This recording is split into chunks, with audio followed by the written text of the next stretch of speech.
YouTube, welcome back to my channel. If you're new here, my name is Madison, and if not, then welcome back. Today I'm going to be doing my top 10 on something that's really exciting to me because it's at my home park, and that is my top 10 favorite World Showcase pavilions. So for those of you that don't know, Epcot is split into two halves, and both of those halves are comprised of different pavilions. So in Future World, you have the Land Pavilion, the Seas Pavilion, the Imaginations Pavilion, stuff like that. And in the World Showcase, you have a bunch of different pavilions that are all different countries of the world. So the World Showcase Pavilion is not really comprised of a lot of rides. It's not intended to be a lot of rides. It's intended to be a look at all the different countries of the world. And so it's really just a place to walk around and explore, to do some shopping, to do some eating. Some of them have different attractions that aren't necessarily rides, but they might be Circle Vision 360 videos and things like that. So there is so much to do back there, and it's worth definitely planning at least half a day, have a couple hours back there to walk around.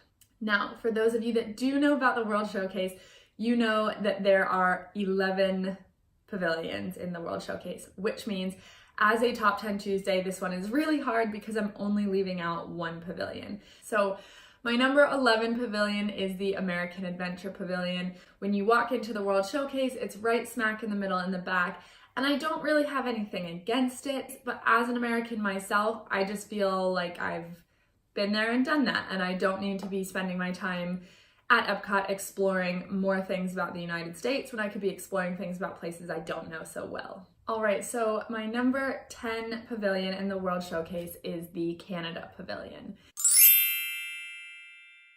Now, I think the Canada Pavilion is visually stunning. The aesthetic is great. However, I think it's one of the smaller pavilions and there's not too much to do there.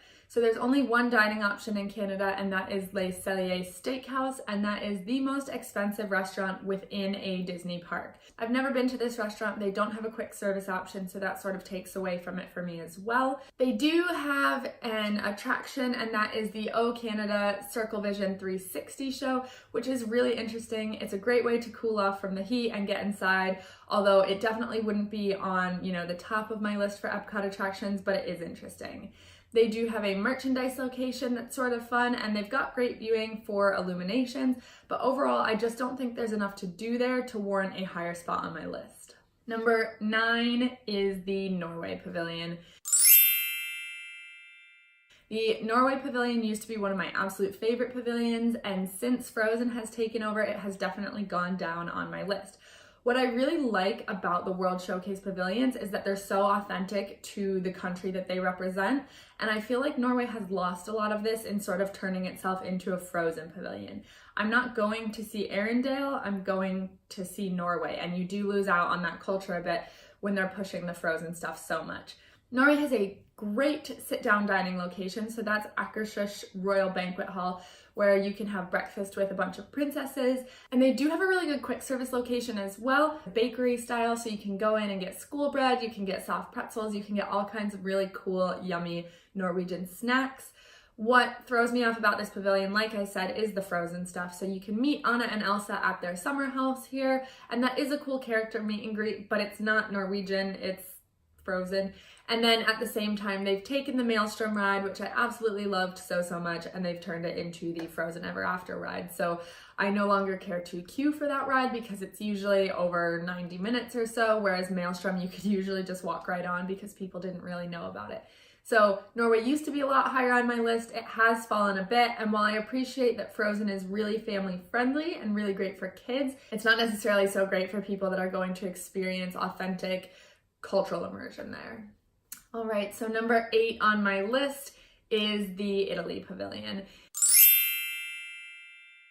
The Italy Pavilion is fairly food-centric, so that's great if you're a big foodie. They have Via Napoli, they have Tutto Italia, and at certain times of year, they also open the Tutto Gusto wine cellar. And while the dining options are really great, I just don't think there's that much to do in the Italy Pavilion. They don't have any Circle Vision 360 shows, they don't have any character meet and greets, So they do have good merchandise locations, but at the same time, they do have some very high-end merchandise locations. I do think if you are drinking around the world, the Italy Pavilion has some of the best options for wine, so you really can't go wrong there. But overall, there's just not enough to be done there to warrant a higher spot on this list. So number 7 on my list is the Germany Pavilion. Now, the Germany Pavilion offers quite a bit to do while you're there. However, I never seem to stay at this pavilion for a very long time, and I think that's for one reason, and that is I've never eaten at the beer garden. So the German Pavilion is pretty much centered around the beer garden. The beer garden takes up almost the whole of it, and because of that, I find that there's not always so much to do in the German Pavilion. I do like that they have a meet and greet with Snow White, and I do like all of the merchandise locations. They've got the Christmas shop, they've got the area where they do glass blowing, and they've got the caramel kuche, and that is the only freestanding Werther's caramel shop in the Western Hemisphere, so that's a fun fact if you wanted to know. So like I said, they do have good merchandise locations, they do have a nice meet and greet, but because I don't do the beer garden, I don't necessarily think I spend as much time in Germany as some other people might. Number 6 is the France Pavilion. I love the France Pavilion because they have a huge variety of dining options. So they have Monsieur Paul and they have Les Chefs de France if you want to go for a sit-down dinner. They also have the bakery and patisserie in the back, and they've got an ice cream location as well. They also have quite a few stands out in front of the pavilion. So they have a crepe stand and they have a couple stands that serve alcoholic drinks as well. So really, if you're coming to the France Pavilion to eat, it doesn't get much better than that. One of my favorite things about the France Pavilion is that in the patisserie in the very back, they sell an entire French baguette for $3. They also have an amazing ice cream option at the ice cream parlor, and that is a brioche ice cream sandwich. It's delicious. If you like brioche, go get it. You won't regret it. So the France Pavilion also has a Circle Vision 360 show. They've also got character meet and greets with Belle and Aurora periodically. They also have a show that happens in the front of the pavilion from time to time called the Serveur Amusant. I probably butchered that, but it's basically a mime, a juggler. He does all sort of acrobatic tricks. He brings out a bunch of chairs and he stacks them on top of each other and climbs to the top and then, stands off on one foot holding his glass of wine, and it is truly a spectacle to be seen. So if you can catch that, that's another really great thing that the France Pavilion offers. All right, so number 5 is the China Pavilion. The China Pavilion is architecturally stunning. It's one of the prettiest ones, I think, to walk around and explore, and they also have a lot to do there. So the China Pavilion offers 2 different restaurants. They have the Lotus Blossom Cafe, which is the quick service restaurant that I find myself frequently stopping into for the orange chicken, as well as the Nine Dragons sit-down restaurant, which has some of the best cocktails I've ever had in my life at Epcot. Apart from the food offerings, they also have really good entertainment offerings. So you can meet Mulan in the China Pavilion, you can see a Circle Vision 360 show, and they have the Jeweled Dragon Acrobats, which is a really popular show that happens a couple times a day. It's basically a couple of Chinese acrobats that come out to the front of the pavilion and they perform a complete acrobatic spectacle. The merchandise location in China is also amazing. It's really big and it's got a really cool selection of things to purchase, so it's definitely worth having and explore while you're there. Number 4 is my current home, the United Kingdom Pavilion. So the Imagineers that designed this pavilion did an amazing job in not sticking to one location within the United Kingdom when they were coming up with their inspiration. If you walk through the United Kingdom Pavilion, you will find inspiration from England, Scotland, Northern Ireland, and Wales across the building, so it does sort of change as you walk through. So the entertainment options in the UK Pavilion are great. They have a British rock band that play in the back of the pavilion, and in the front of the pavilion you can usually meet Alice in Wonderland or Mary Poppins at different times of the day. So the dining options in the United Kingdom Pavilion are also really great. They have the Rose and Crown Pub and the Rose and Crown Dining Room, so you can make reservations there. It is a sit-down restaurant, and they sell traditionally British food, so you can get bangers and mash, you can get sticky toffee pudding, all of the classics. And if you don't want to sit down, they also have the Yorkshire County fish and chip shop. So if you just want to walk up to a window, you can grab some fish and chips and go find a table on your own and have that traditional British meal. And finally, the merchandise options are amazing. They have Mary Poppins inspired things, Winnie the Pooh, Alice in Wonderland, Peter Pan, 101 Dalmatians. Obviously, a lot of movies and stories came from this country, so really big on the merch. They've got a lot of really exciting merch that's actually sold in the UK. So I bought my mom a Princess Diana scarf 2 years ago for Christmas, and when I was there this past February, I saw that same scarf in stores. So they're selling a lot of things that you can actually purchase in the United Kingdom, and I think that's something that's really cool. Number 3 is the Morocco Pavilion. This pavilion is absolutely stunning. It's by far the most aesthetically pleasing pavilion in the World Showcase. So the pavilion in the World Showcase was actually built with Moroccan architects that came over for a period of time to help build and make sure that the country is as, historically accurate as possible. There's a lot of exploring to be done and a lot of cool areas with hidden details. So you can explore the marketplace and you can find great lamps, great shoes, great trinkets of all sorts to bring home. You can find really great photo op locations, and while you're back there, you might catch Jasmine and Aladdin doing a meet and greet. And you can also stop in the front of the pavilion to sit down for a henna tattoo. The Moroccan Pavilion has 2 sit-down dining options, and that is the Spice Road Table and Restaurant Marrakesh. These are really unique dining options because they're offering Moroccan and Mediterranean cuisine. So it's really great if you want to get something different than the traditional park food of chicken nuggets and burgers. This is probably the most unique food offering you're going to get. And if you time your reservations right at the Spice Road Table, you can sit outside on the lake right by illumination. So if you get a reservation around 8:30, you can be sitting at your table and dining while watching the fireworks show.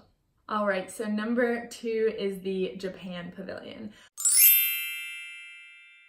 So one of my favorite things to do growing up was to stop in the Mitsukoshi department store, which is one of the largest Japanese department stores in the Western Hemisphere, and it probably comprises about half of the Japan Pavilion itself. So it is absolutely huge. It's so exciting to walk through because they've got all kinds of really great authentic candies, authentic clothing. They've got an entire Hello Kitty section. They've got a kimono shop. So growing up, I always loved to go in there and try on kimonos, and every couple of years my parents would let me buy one. And the cast members in this pavilion are so nice. They're so excited about their culture. They are so excited that people have come to this place to learn about their culture. And so if you stop to chat to them, they will, tell you anything about home. They'll tell you all kinds of things about whatever object it is that you're looking at. They're just really excited that you're there to learn. There are 2 sit-down dining locations in the Japan Pavilion. So there is Tokyo Dining and Teppan Edo, which is a hibachi style sit-down restaurant where you watch the chef cook in front of you. And they also have a quick service dining location called the Katsura Grill, where you can have your food and then have a wander through the Japanese gardens. All right, so my number 1 pavilion in all of the World Showcase is Mexico. The Mexico Pavilion has it all. They've got great entertainment, they've got great dining, they've got great merchandise. You really can't beat this pavilion. In terms of entertainment, you can meet Mexican Donald here. So he's got his sombrero on and his poncho. It's a little bit culturally insensitive, but we're just gonna ignore that. You can also take the Grand Fiesta Tour starring the 3 Caballeros, which is one of my absolute favorite rides at all of Epcot.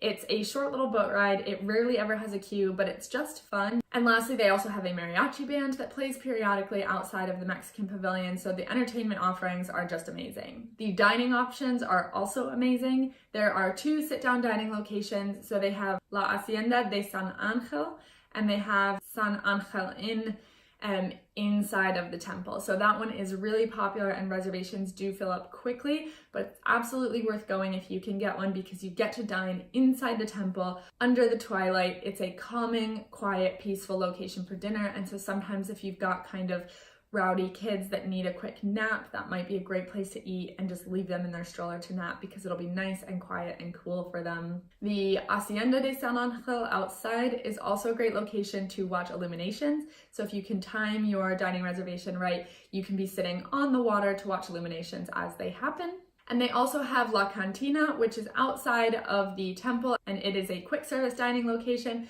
So you can get nachos, tacos, empanadas, you can get the whole thing. The food selection is great there, and it's often one of the places I stop at for lunch since Mexico is just at the beginning of the World Showcase Pavilion. So if you are drinking around the world, Mexico is a great place to either start or stop. I recommend stopping because of the tequila. But they do have a great selection of drink offerings, so you can stop in the Cava de Tequila to get a huge selection of tequila shots or tequila related drinks. And outside of the pavilion as well, there is a margarita stand where you can get all kinds of amazingly flavored margaritas. So those are my favorite World Showcase pavilions. The World Showcase is by far one of my favorite spots in all of Walt Disney World. And if I could only do one thing on a trip to Walt Disney World, it would be to go to the World Showcase and spend the day exploring, having some drinks, having some food, doing the whole thing. So I'd love to know what your favorites are. Drop them in the comments below. Tell me what ones you like, what ones you don't like, and why. And if you haven't yet, please do like and subscribe. And thank you so much for watching. Have a good day and see you real soon.